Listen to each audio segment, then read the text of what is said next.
Can Figma's Wall Street debut sketch out a new era for design tech, or will investors erase their enthusiasm?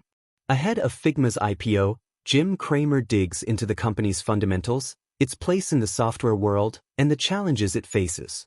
As Figma pours money into AI and faces fierce competition, will it maintain its edge, or will profitability slip away in the race to innovate? Expensive.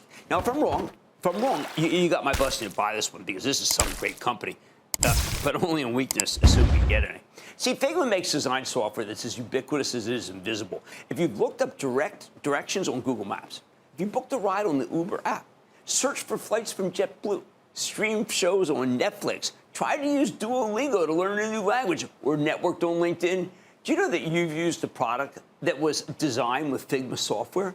They already have 95% of the Fortune 500 as clients. Basically, this company has a whole suite of software that makes it easier for their clients to design apps and websites, and their product is so good that, well, Adobe tried to buy the entire company a few years ago. Who could blame them? Blocked by antitrust.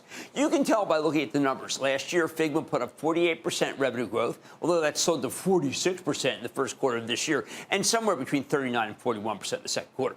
These guys have more than 10,500 customers paying more than $10,000 in annual recurring revenue.